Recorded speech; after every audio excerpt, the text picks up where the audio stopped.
Cloud. There we go. So I'd like to welcome everyone today. My name is Mark Winfield, and I am a professor of environmental and urban change at York University. And I'm also co-chair of the Sustainable Energy Initiative at the university. And I also run the Master of Environmental Studies program and also the Master of Environmental Studies Juris Doctor program that we do in conjunction with Osgoode Hall Law School. Today's presentation is the second in a series that we're doing on future pathways for electricity and decarbonization in Ontario. As some of you know, on March 10th, we had a session on distributed resources, and we're just getting the video from that up on YouTube today. And then on April 14th, we're going to have Madeline McPherson talking about the work that she did for the David Suzuki Foundation at UVic on their sort of scenarios for net zero in Canada.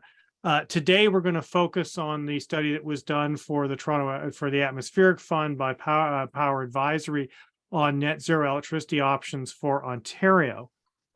Before introducing our guests, as we do with events at York University, we begin with a land acknowledgement, and because, of course, we're in a remote mode, I ask you to reflect on the location that you may be in and how the history behind those lands and territories.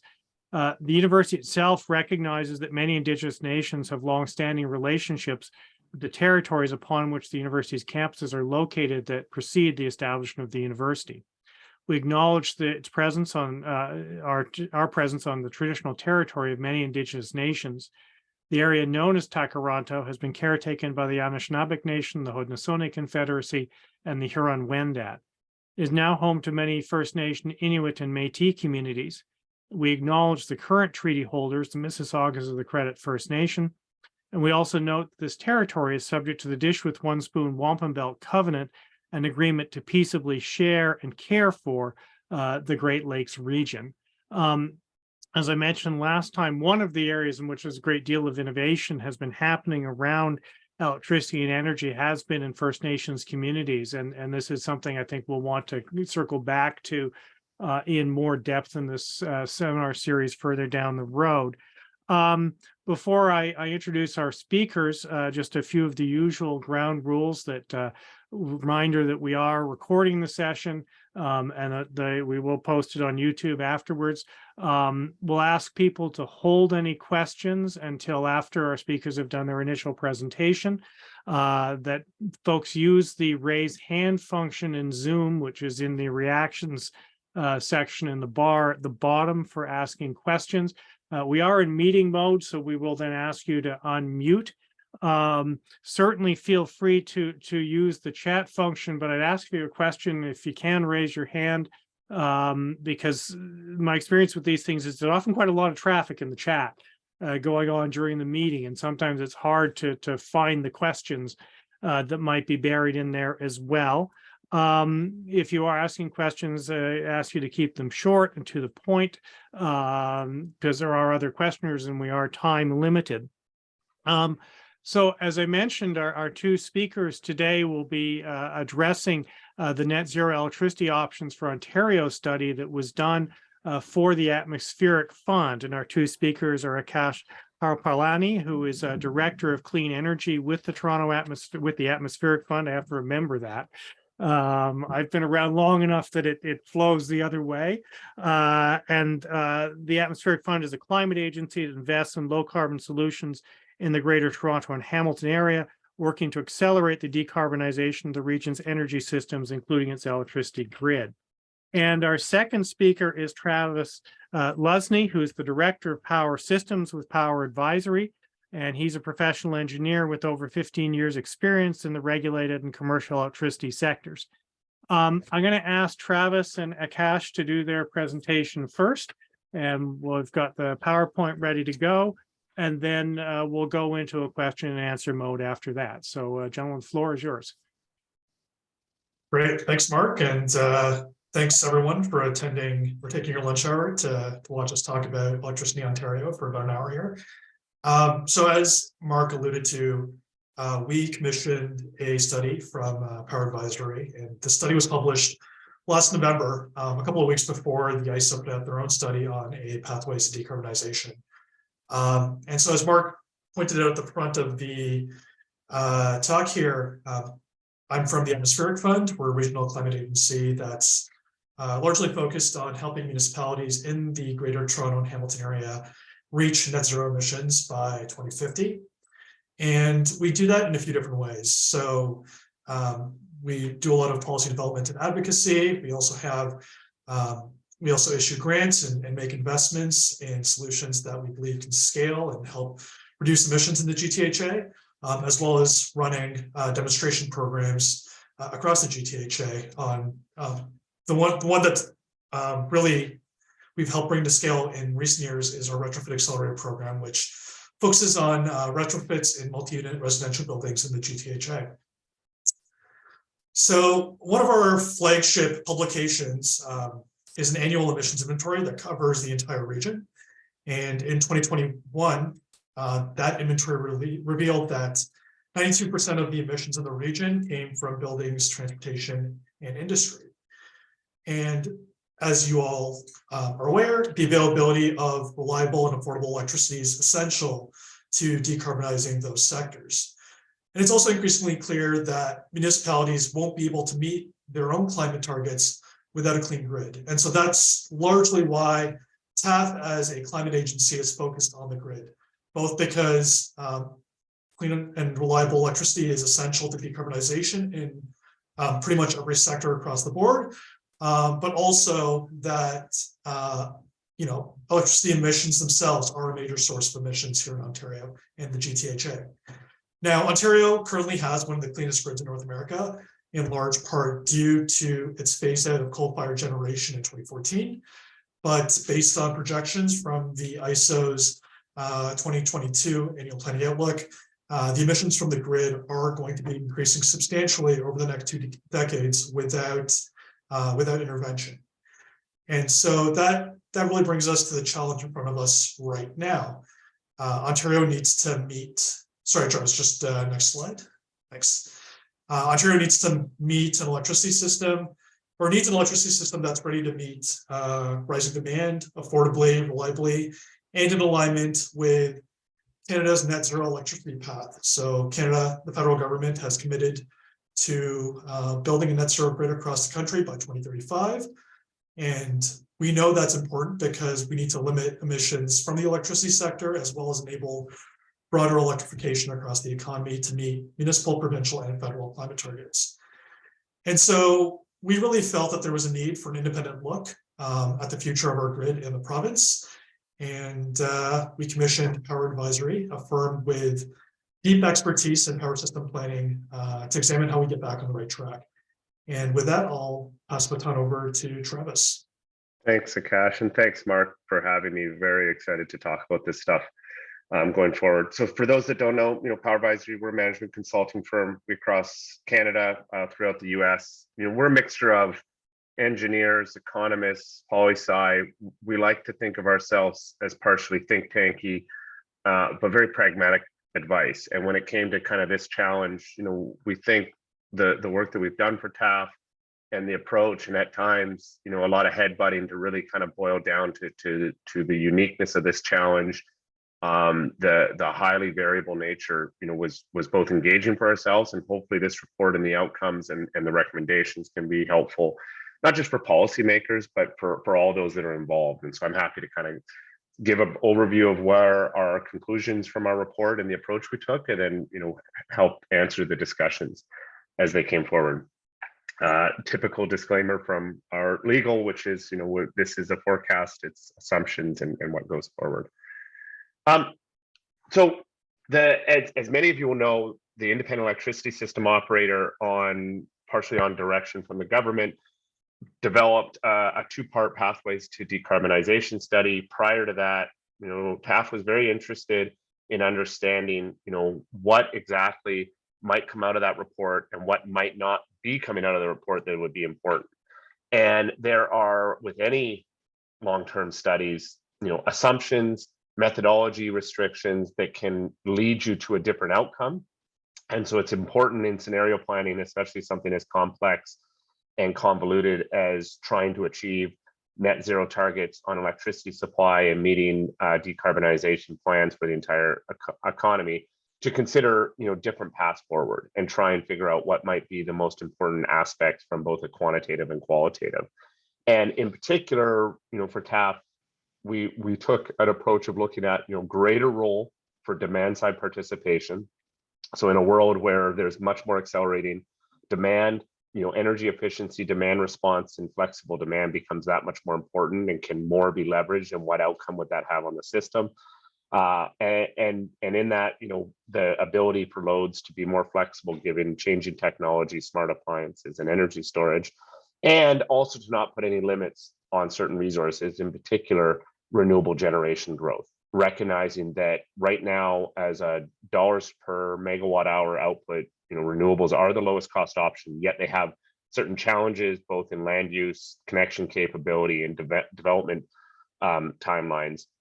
So it's trying to look at not to artificially restrict that, but to see how the system came out. And the two outcomes that we're driving for is that, can you produce a reliable net zero electricity system by 2035 without having additional fossil fuel generation capacity added? And then what's the pace of those investments as you move out to 2035, which is very important, not just for capital spending and system planning, but also engagement with the general public and with policymakers that are going to have objectives that are beyond, just the net zero goal.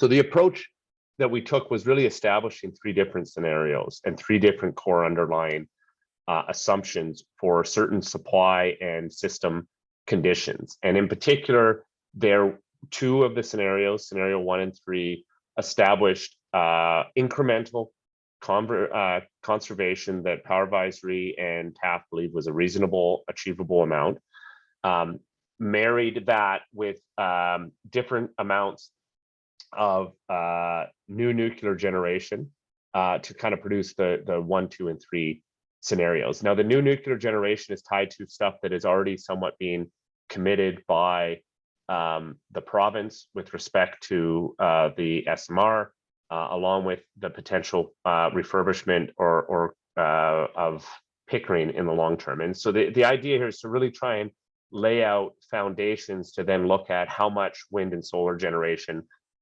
would be built on top of this, and storage to meet the lowest amount of carbon intensive fuels or resource, or really carbon emissions. So how close can you push yourself down to zero, of which a net zero goal would be achieved, and you'd be looking at those final emissions targets addressed through either offsets or something else. And that was beyond the scope of the study, but we think it's a very important aspect to come at, and that a difference between this study and the ISO study is when you try and target zero, you can get distracted by the risk tail at the back end of trying to remove that last bit of carbon emissions, of which the more important policy decision as we stand today is how do we accelerate the decarbonization and drive down to net zero analysis.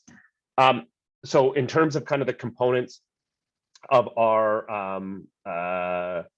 demand growth, we for scenario 2, so without the incremental conservation, we added demand profile on an hourly basis in 2035 for transportation. This is primarily electric vehicles, for space and water heating to remove carbon emissions from those areas for residential and commercial customers. And then of course, there's an industrial electrification assumption. And as you can see, our scenario 2 total terawatt hours in the year is very comparable to what the ISO's pathways to decarbonization demand is, which is on the far side for 2035.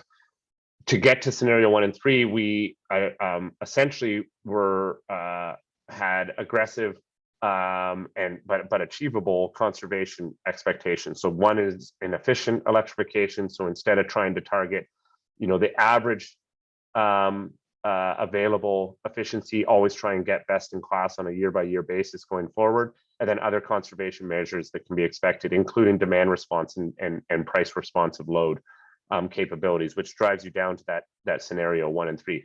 The first takeaway here is that differential in and of itself is a significant amount of resources, new resources that don't have to be built. And that is very important when you think more broadly of public opinion being supportive of net zero approaches, that the more you have to build, the more communities you're going to impact, the more risk that you have short-term pushback. And the less you have to do and the more smart you can in your build out can allow you to maintain long-term momentum. And we'll come back to that in some of the discussion. In terms of the wind, solar, and storage additions, we took this very much from a levelized unit energy cost. It was a flat approach. The reason being, and why we got comfortable with that, is we think there is a lot of low-hanging fruit, particularly in the repowering of existing renewable assets at the end of their operating life, which can give not only additional capacity, but can 30 to 40% more energy. These are existing sites which are integrated in communities and better understood. But on the flip side, when you start going to new sites and moving essentially up a supply curve, you would expect costs to be above a kind of generic levelized cost of new energy. And so when you balance that, we for the sake of analysis, took a flat approach. We also applied some transmission costs to system, recognizing, especially for large utility scale renewables, you will need to have some expansion. We think the potential for renewables, not just from a government driven, but also we think it's very important to recognize that particularly in other markets, Alberta being a great example, that there's a large appetite from corporate to meet their ESG targets, and in particular, as their ESG targets evolve. And many of them, their ambition by 2035 is to have measurable, verifiable, and auditable renewable energy, low carbon emission view, and that all will drive kind of more renewable development and support. And so, the slide here on 11 really kind of shows the basis that we went into our analysis and what came forward. So the outcomes based on the three scenarios by the different technology types, really play out. As you can see for scenario 2, which has a higher demand, we're seeing, much more investment required for storage, wind, and solar generation. This is particularly important, again, in terms of when you look at this from an annual growth rate, the amount of capacity we have to put into the system on an annual basis, that higher demand curve, so the lack of pursuing conservation and demand management as part of your suite of solutions, you start to have a much higher build out in the system. And that, we showed for the peak year of the FIT program, so the highest amount of build under the feed-in tariff program, which would have been 2013, you can see scenario 2 exceeds for both wind and solar generation. And for those that can kind of remember the political climate at the time and some of the pushback, this is an important consideration to recognize. Whereas under the scenario 1 with conservation and demand management and the new nuclear, you're below that amount and you potentially can have greater kind of political support, and you're ensuring that you're giving yourself options on which sites are the best to pursue. We also think it's important to recognize, this isn't just a renewables solution. And as per the announcements with the federal budget, to get to net zero, you need really all the tools of the toolkit moving forward. And with the new nuclear assumptions being removed in scenario 3, you do see higher renewables above that kind of peak FIT year. And recognizing that, if you're not going to pursue what is a small land use, high energy density solution as part of your suite of options, you are going to have additional challenges in that. And I think that this is, in our view, the other second big takeaway is, there isn't a clear path. And arguments about which resources are the right resources for 2035 is premature, in my view.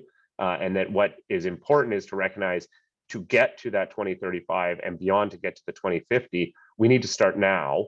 And we need to ensure that we have as many resources on the table to be pursued. And then the results of both technology innovation, so continued cost decreases for renewable generation and storage, and potential advancements in innovative solutions such as SMRs, clean hydro, and efficient, lower cost gas-fired generation approaches need to be all considered. And that you can't be making decisions in a closed box. You need to kind of recognize everything. And I think this is, a really important outcome of this analysis. So we provide, some comparison between the P to D, the pathways to decarbonization. Now this is the 2050 outcome, to the 3 TAP scenarios, which is 2035. So it's not necessarily an apples to apples, but the one thing that we did want to kind of focus on is, you can see, given the restrictions on the amount of renewable generation, that you're really left with your only other lever, which is a significant amount more of nuclear generation build out, which may be very difficult to achieve given the timelines required to build nuclear of that amount of installed capacity, and that you are going to have to rely on a fair bit more thermal assets with a lower carbon intensity, of which there is some innovation challenges that may be achieved or may be challenged going forward. And we provided kind of the energy breakdown too, which we think is helpful to kind of understand how much of a mix the system changes over time. And in particular, you continue to rely on wind plays a big role in all of the studies. It can play a bigger role in some. Nuclear is still kind of a mainstay foundation. And then as you go forward, hydro, solar, and imports continue to kind of roll all the way through. So all saying again, this is you need a well diversified supply mix to achieve the ambitious goal of net zero by 2035. We do think it's important to kind of recognize emissions intensity, and in particular, one of the things that it's not clearly comes out in the report, but we want to emphasize is with the approach of targeting, incremental conservation and pursuing renewables earlier in your planning cycle, is that you can also target distributed energy resources. And as Mark mentioned, you had last month's discussion was on this.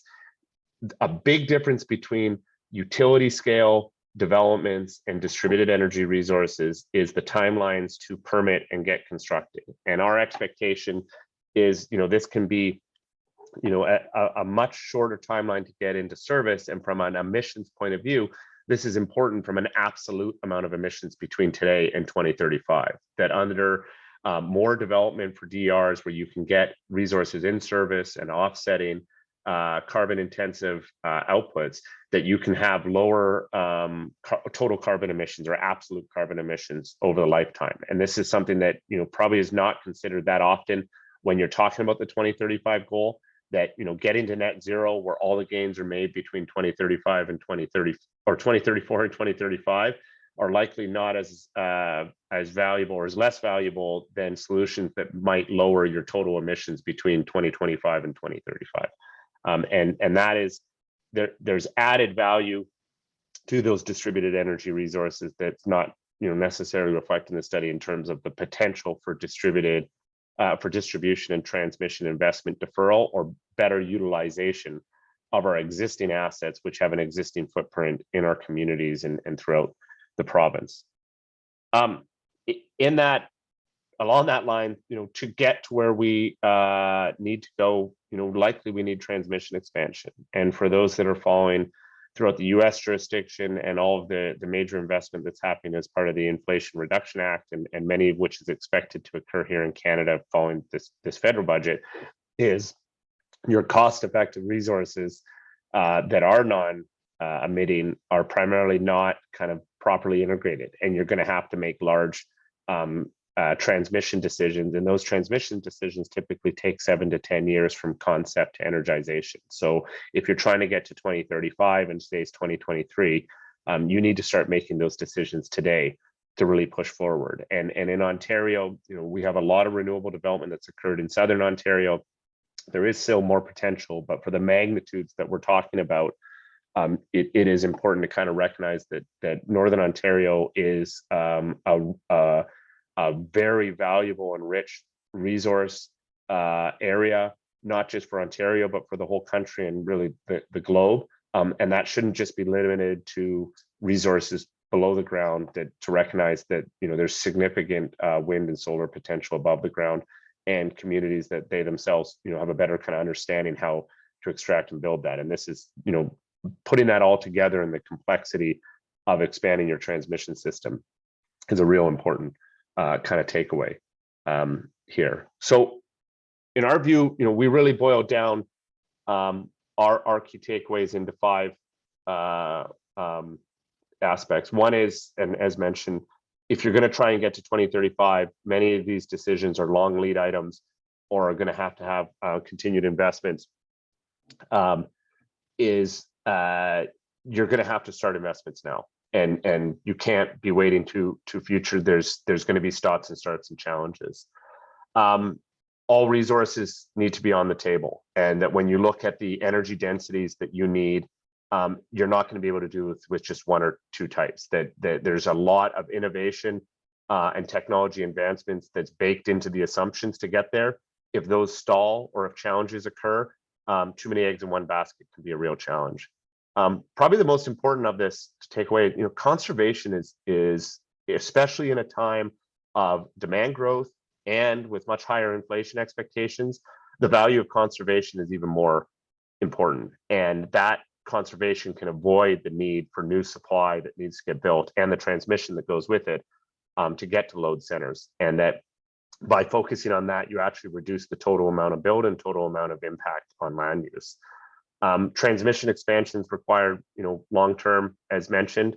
And then finally, under the assumptions of the federal carbon price and Power Advisory's view that the emissions performance standard will align with the output-based performance standard, along with the other kind of federal government objectives, that at the end of the day, carbon-intensive resources will pay a full carbon price of $170 by 2030, that your total wholesale costs are going to be, comparatively similar. And part of that has to do with Ontario's electricity system is primarily a fixed cost system, that there has been decisions made in the past that have solidified certain cost aspects. In particular, we have long life hydroelectric assets, and our nuclear generation fleet is being refurbished.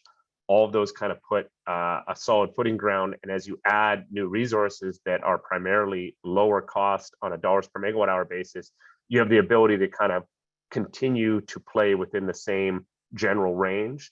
And this is a real competitive advantage. And as Aakash mentioned, Ontario already has one of the cleanest grids. As you push forward, you're not dealing with the same challenges that some other jurisdictions are that have to rotate out, a significant amount of not just higher carbon emission resources, but those resources that are not under kind of long-term ratepayer protected contracts, such as our rate regulated resources and our contract for difference or net revenue requirements that the Ontario ISO has with this contract counterplays. Finally, the recommendations, which very much build on the takeaways, enhance and continue to support conservation across the province, looking at this not just from an energy efficiency point of view, but also from flexibility. Have a consistent long-term procurement roadmap, that the building of this stuff, it's going to need developers, engagement with communities, consultation with First Nations, analysis of the power system to extract cost effectiveness. It's very important to lay out a long-term path. You've seen Hydro-Quebec announce their intention for 1,000 megawatts, or they've procured 3,000 megawatts of wind. They're looking at potentially procuring another 10,000 over the next decade. These are the types of things that will unlock capital for development, but also, ensure that there's the appropriate engagement with communities going forward. Third, explore multiple solutions in parallel. Don't try and get yourself on a single track. Recognize, there's technology innovation, there's cost effectiveness, and that the system is highly complex. You're going to need different pieces to meet everything. So pragmatically pursue parallel plans, and ensure that you're identifying appropriate crossroads or milestones when you do need to make tougher decisions as part of a net zero supply. And then finally, and this is really the power system planner in me, the pathways decarbonization was a good start. You probably need to go the next step, which is, an appropriate net zero transmission study and action plan. Where does the system need to be expanded? How is the best way to do it so that you are able to unlock the most cost-effective net zero solutions and integrate it appropriately, not just with a supply to demand, but recognizing how demand itself is going to grow. With that, I'm very happy for the time to present. And I am happy to kind of answer questions as they came up.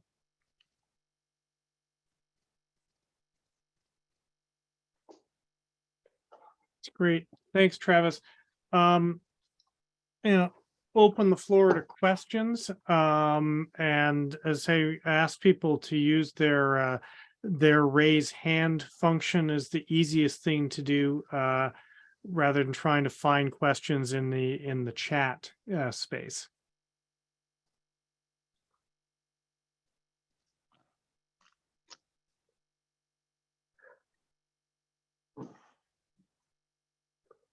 Don't Well, don't be while we're- shy. Yeah, well, I got a couple just to invite you to think about just as we're sort of in this pause.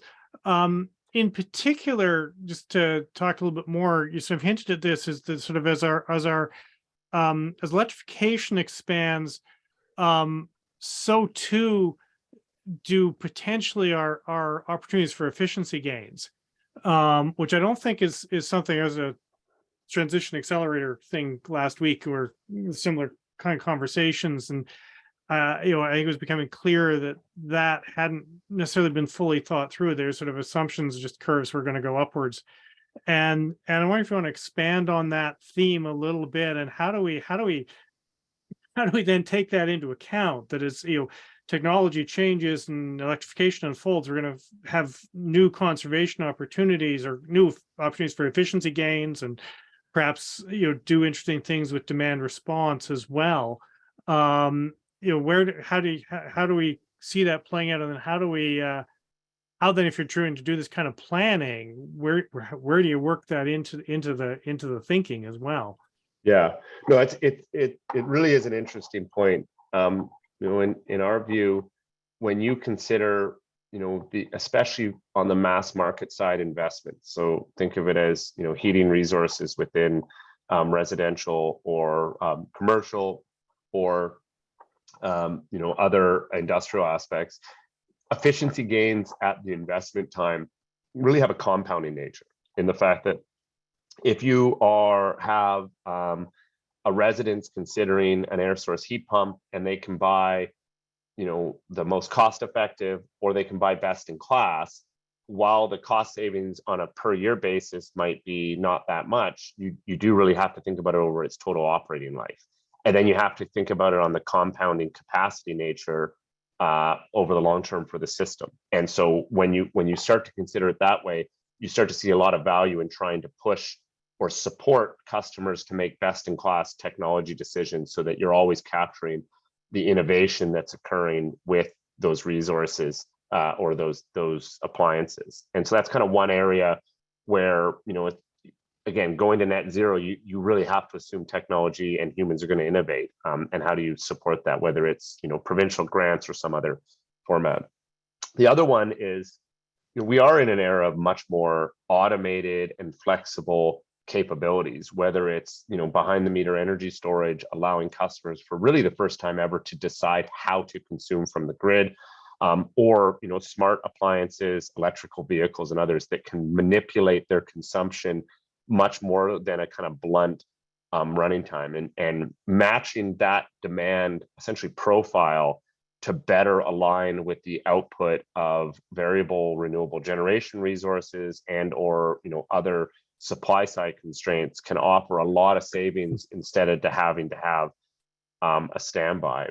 One of the things that we think kind of academically is, historically we've had a missing money problem. The last unit of capacity doesn't get used fully every year, so it's not making the profit. You end up with either capacity auctions or procurement payments to keep the system at a certain reliability aspect.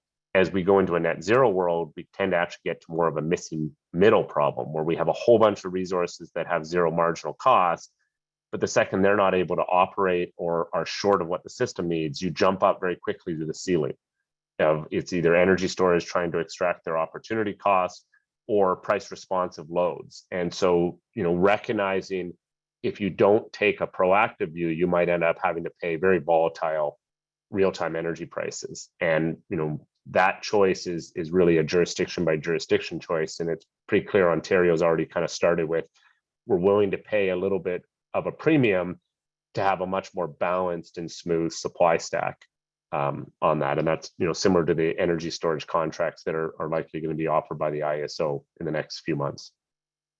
I'll just add one thing. I think we commonly look at distributed resources, distributed generation in particular, and think about the value stack that those resources provide. But a lot of those same sort of additional benefits, in addition to the energy benefits, can be applied to energy efficiency investments as well. They help limit the capacity need, they help defer transmission distribution investments. And so I think taking a holistic view of the benefits provided by investments in energy efficiency is something that this study really helps to highlight. I see a question from Victoria Coffin. You want to unmute? Hi, thank you. That great presentation.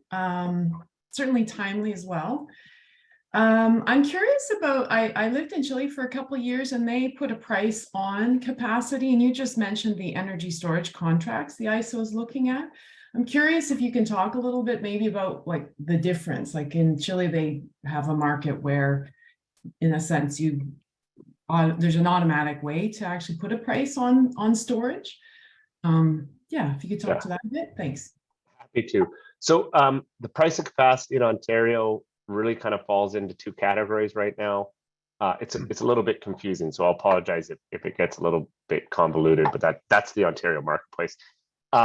We have an annual capacity auction. This is for global provincial capacity that's run by the ISO, primarily demand response, energy storage, and expired generation assets participate. That establishes a capacity price and payment to be responsive to activation by the ISO when needed. But for various reasons, the ISO is also running long-term procurements for capacity resources where they're paying a similar framework, which is $1 per megawatt business day payment to customers to provide capacity into the system. And that, funds long-term investments for new resources to be built to meet capacity.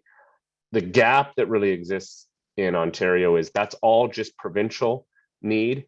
It's very difficult, and this is building on Aakash's point, it's very difficult for resources that are offering regional or local benefits. So say a distributor or a municipality that's in pursuing an energy resource, they don't have an easy way of accessing that long-term capacity value. And the ISO has tried to kind of do it with points, evaluated criteria points in their procurement, but in our view, it's really nowhere near enough considering the objective of the procurement is lowest price at scale of economies.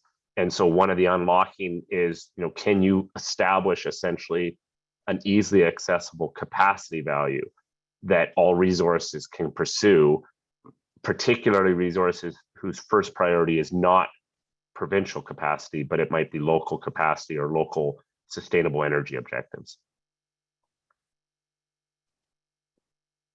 A couple of questions, one that I had in mind too. I'm seeing in the chat. One is asking specifically about, well, what term decentralized microgrids, or what we might call forms of DERs. To what extent were you, because the work that Dunsky and Power Advisory did on DERs that we were talking about last time was relatively new and was quite groundbreaking in terms of the first time anybody actually tried to hang numbers on those resources. To what extent were you able to sort of build that into that? I mean, we had some discussion last time about is the efficiency potential plus DER potential, should that be seen as cumulative, or and then what does that do in terms of the supply needs going forward if we think about those pathways, because you were saying, the build out on the DER side could be relatively fast. That would be the expectation. Yeah. So the simple answer is we didn't get into detail kind of regional or microgrid benefits, but from a qualitative point of view, we saw a lot of benefits with it, and that was part of the reason why we saw quicker uptake and deliverability compared to a transmission connected. In the fact that, and as Aakash mentioned, as you start to build these things, they tend to have higher value stack because you're buried deeper into the system, and therefore you can help support or address concerns at both the distribution, the transmission, customer direct solutions versus when you're making transmission connected, you're essentially powering into the network and having to move it somewhere else. So we think microgrids in particular for as our firm for MUSH sector, so municipalities, universities, schools, and hospitals, is likely, a really important starting point, and that these are, campus type solutions of which, total or fulsome energy solutions that are net zero are likely a great starting point that then could be applied to broader applications. I'll just So add yep. one other thing. Sorry. I mean, so TAF is, I think one of the things that's really come out of this study for us is that DERs and energy efficiency is something that we've been banging the drum on for a while, but DERs as well. Both of those investments can be made in the near term. And there is sort of this, I mean, there's so much uncertainty associated with what the demand profile is going to look like in the future, and how technology costs are going to fall, that if we can start to make the investments we know are going to result in closing that capacity and energy gap now, we can sort of de-risk what we need to do in the future, right? Because this is a huge challenge, and the things that we can do sooner that are available to us right now, we can start to move on those things and wait for those longer lead time investments to reveal itself later down the road, later this decade and into the 2030s. I think we'll be in a better position overall. And so, I mean, I think to your point, Adriana, I think a lot of the things that we sort of glossed over in the study because it was a high-level study looking at the provincial grid. There are tons of opportunity to look at the local level and see where we can intervene and where we can make investments. A couple of other questions. I had one in particular, and then I've another one here. Travis, I think you used the term risk tail or something like that, particularly around, it was, I suspect you're sort of chasing the last ton of CO2 kind of stuff. And I think that might relate to space heating, where there was a discussion we had at Transition Accelerator, but do you want to talk about that concept a little bit and where it fits in this? Yeah, so I think it's recognizing the two kind of time frames. So one is, 2035, at least from the federal government, you're trying to get to net zero supply resources in there. And if you try and go to a pure zero, in other words, the system has no emissions whatsoever, from a reliability and emergency backup, you really start to get challenged, because the system in and of itself is trying to manage a clear uncertainty, and an uncertainty that's tied to weather, and it's not necessarily demand dependent, it's supply dependent. Like your resource adequacy and your system shortfalls have to do with your system supply having problems, and therefore you're talking about really compounding your cost as you try and have backups upon backups upon backups, versus if you kind of say, well, I want to squeeze as much of my carbon emissions out, and then recognize there's a certain uncertainty that I'm going to have to deal with. And if we can get to at least close enough, and we kind of show, the intensity and total emissions are below, 2.2 to 1.6, megatons in 2035. That's a very low amount when you consider the amount of demand we added to the system. And so the risk tail idea is, okay, if I want to squeeze those last bits amount, you're going to kind of get distracted in the study by all these massive amounts of builds. And we kind of, partially point to this amount of kind of nuclear capacity in the pathways to decarbonization. Part of that is just trying to drive to a zero factor. And we think it's more important to say, listen, the real challenge is to extract a significant amount of carbon emissions while adding a large amount of demand. Let's try to get to something that is kind of the last, get to what I refer to as stage 2 to 3 in net zero. So stage 1 to 2 is we need to start removing emissions. And then stage 2 is, that acceleration of emissions removal from the system. So adding non-emitting resources, changing our demand side. And then that final one is, okay, that last extraction, of which you do have to kind of pragmatically, what is the political reality is going to be at the time? How much more cost are you going to commit to net zero compared to other policy objectives? The other one that, as you mentioned, that we talked about, we made the assumption of a dual fuel heating approach with respect to our space heating. In other words, that you would use air source heat pumps as often as possible, and under extreme cold weather, you would continue to rely on carbon intensive fuel resources. That we think it's very reasonable that from a resource build out potential, you actually you end up in a somewhat of a sweet spot as a midterm objective, which is you increase significantly increase the amount of energy that is a non-carbon emitting energy resource, but you have a very minimal impact on the peak demand, which is the new resources that you have to use land and inputs to build.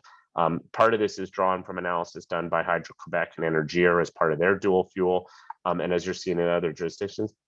And then the final one with dual fuel is it's not necessarily clear to us that your solution should be trying to get all of it through air source heat pumps. Maybe you have some other innovations. Maybe you start to have better building designs that can manage that cold weather one way or another. And so instead of getting into what we think, to the point, distracting conclusions, try and focus on what are the big steps that we should be taking to get to 2035. And I'll just point out, I mean, this was sort of a simplifying assumption. We obviously didn't look at ground source heat pumps or a plethora of other options available to us. I think we just wanted to get a sense of what is the actual demand here and what are some ways we can mitigate that peak demand. The working definition we used, I think Travis alluded to this earlier, for net zero was that the total generation on the Ontario grid would be under 3% under all three scenarios. We kind of talked back and forth a bit about what does net zero actually mean and what do we actually define net zero to be. We landed on that 3% number as a starting point and talk a bit about what do we do with the residual emissions and move forward. So just to clarify what that means for us. That's very helpful. I see Glenn Estel has his hand up. If you want to unmute.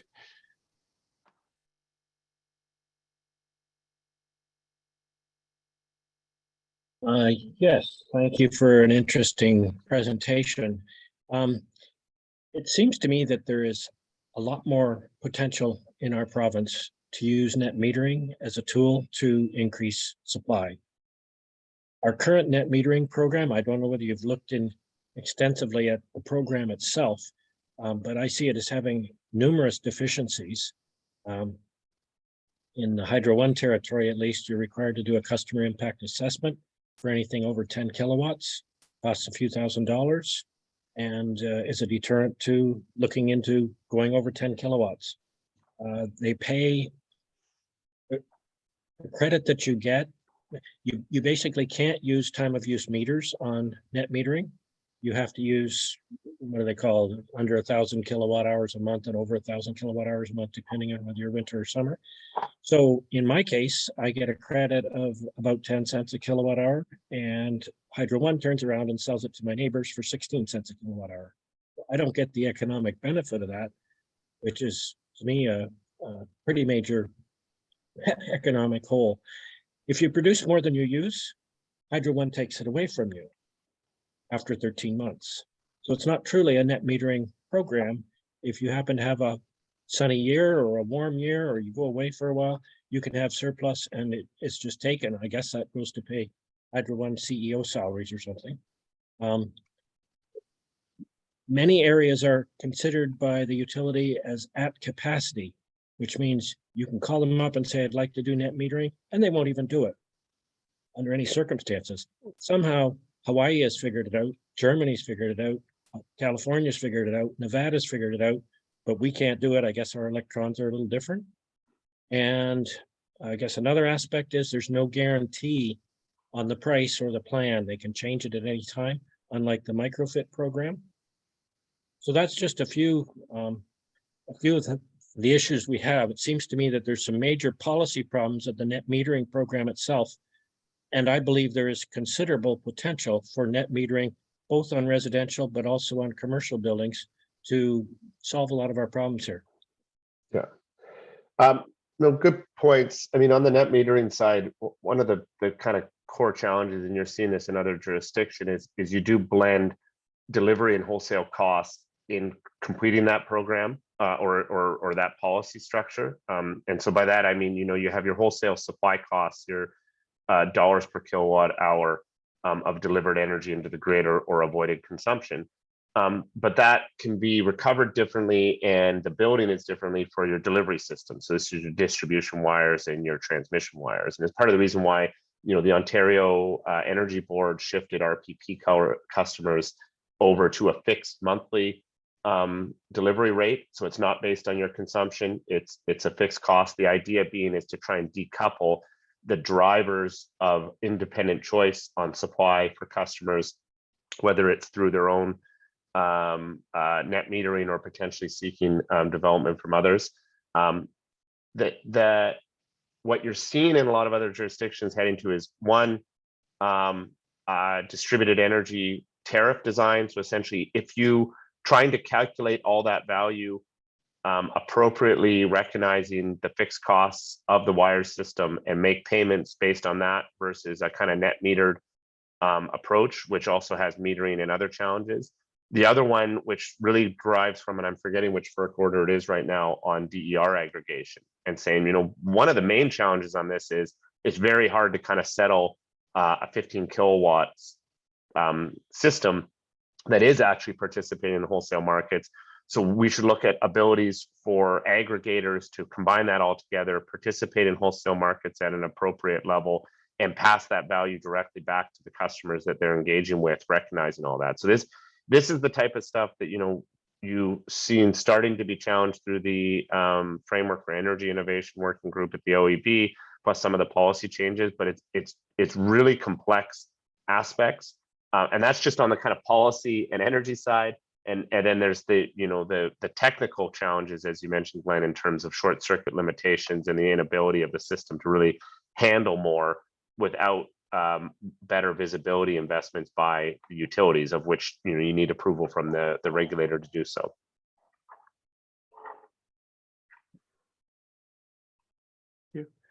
So it seems no further question, but I'm going to ask, I got a couple more of my own. I'll use chair's prerogative while people are chewing on things. I did notice one of the things you mentioned was on the transmission side was expansion of renewables in Northeastern Ontario. And I was curious what that meant. I assume you're not thinking large hydro at all, or not, I don't know. Or what did you have in mind there in particular? It was primarily wind and solar generation. You know, East Lake Superior has been, you know, noted for quite some time as a very good wind generation aspect. There was projects that were pursued under the large renewable procurement and FIT, you know, all the way from North Bay, North Iroquois Falls and beyond. We did not pursue large hydro primarily, and, you know, as kind of confirmed by the Ontario Power Generation Large Hydro report, you know, large hydro takes 12 to 15 years. We think it's, you know, likely a solution that needs to be considered as part of a 2050 energy goal. But in terms of getting to 2035, we tried to focus on stuff that was reasonable to be in service by that point in time. So the short answer is, you know, primarily wind generation, and then, you know, some large scale solar in that area. And similar themes, just coming back to some assumptions. I mean, you're sort of flat line around imports in all three scenarios. Is that I assume that means Quebec, and you're assuming things are relative. You simply treated it. You didn't really look at what's happening inside Quebec. It's just a sort of flatline assumption that's built there. Yes, that's correct. And the 2000 was essentially derived from information that the ISO has published on what needs to be reinforced on the transmission on the Ontario side only to make that delivery. You know, as Power Advisory's kind of, you know, looked at and described, you know, if you want to go any further, you have really you have a lot of challenges. One is, you know, you have hydroelectric expansion you need in Quebec. You have transmission in Quebec to get to the border, then you need a new border or intertie, and then you need transmission within the province. And same answer is kind of a large hydro. To do all that is outside the 2035 timeline. Very good. We're at about 1:30. I see if there are any further questions.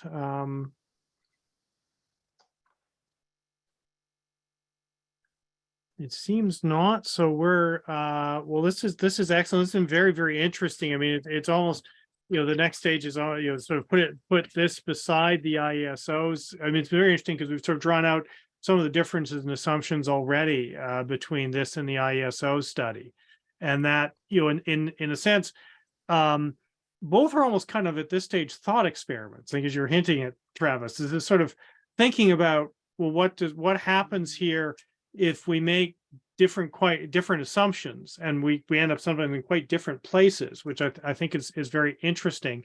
But then also suggests to us that, yeah, we've got another step to go at least before this could be considered a pathway or a plan.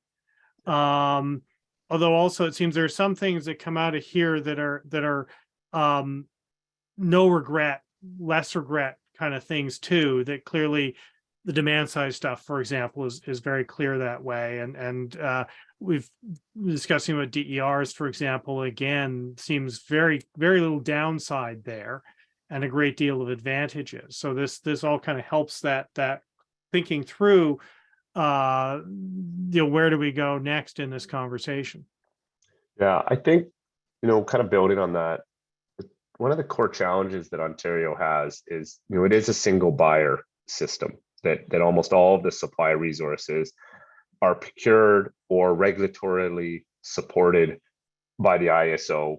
So it's either delivered by OPG or it's IPPs. And there is some benefits to that approach and there's some drawbacks. But given all of these thought experiments going on, the real challenge that we have is to be very clear, we have not procured anything in pretty much a decade.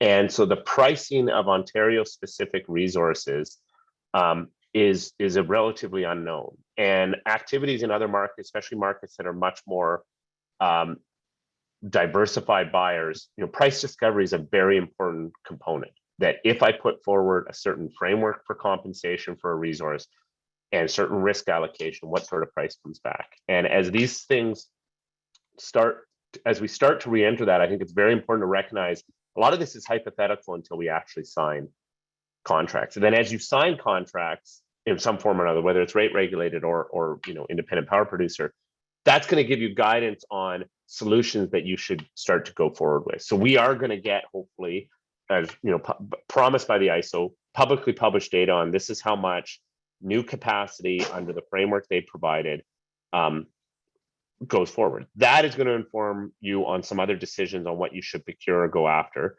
The same can really be saying, and you can see it in kind of a lot of the discourse going on with respect to renewables in this province. The last time we really procured it was the large renewable procurement, where we ranged from kind of $65 to $100. A lot has happened since that time. What Ontario might be able to get is relatively unknown. And as you start to get that, you can see potential opportunities. And it doesn't necessarily say go forward forever, but okay, well, where does that supply curve start to kink? And how far can we go before we start to see more and more expensive resources because we're going to sites that are less ideal and farther away from a renewables aspect? And then finally, on our kind of, I'll call it Ontario Hydro core, what is the cost of our nuclear refurbishment program? And so far, based on announcements we seem to be somewhat on schedule and on budget. Can we continue to do that with others? Where are we going to go with SMRs, which have a lot of interest from other jurisdictions? Where are we going to go with other hydro? The actual results are going to be more important in determining your future pathways. And the sooner we can start to get that price discovery public and help with this analysis, the better decisions we're going to make. And that's what's, I'll say this, something I know I stand on a soapbox often. Public data and public disclosure is very important to making these decisions, not just for the public policy, but for financing and economic decisions. And so the more that we can go down that path of unveiling the actual delivered costs, the better decisions we can make. No, that's a good point. I mean, the challenge, of course, with certain resources, it's hard to get to that without having committed to them in ways that are then very hard to turn off if you've made that choice. That's one of the dilemmas we're faced with at this stage. It's very true. It's a complex system that you can't clear the table and build again. Whatever is on the table as either fancy chinaware or broken glass is there, and you have to kind of continue to work forward. And that is, I think, the biggest challenge, because this is such a complex and it impacts every part of the economy. On that note, I think I'm going to thank our guests for an excellent presentation and a fascinating discussion. And remind everyone as well that we'll go to the screen share. Our next scheduled session is on Friday, April 14th at 12:30. And that's going to be with Professor Madeline McPherson with the Sustainable Energy Systems Integration and Transitions Group at UVic. And she's going to be talking about the Net Zero for Canada study that she contributed to for the David Suzuki Foundation. And I would note this one, as a member of the Energy Modeling Hub Advisory Committee, the models that were used in that study, I think, are particularly noteworthy in their sophistication, both the capacity expansion model and dispatch model that were used there. So that's our next event. The announcements for that and registration will be going on the wires today or tomorrow. And we will also be letting people know we should have the DER recording up today or tomorrow as well. I think it's partially live already. And then we'll have this one up, today's session up as soon as we can as well. So I want to thank everybody for their participation. Thank Travis and Aakash for their contributions. This has been great. And I think we've helped to inform the conversation that needs to unfold in Ontario. And that's a very, very useful thing to be doing. So thank you all very much. Great. Thanks, Thank Mark. you, everyone. Thanks, Travis. Thanks, Thank everyone. you. Okay.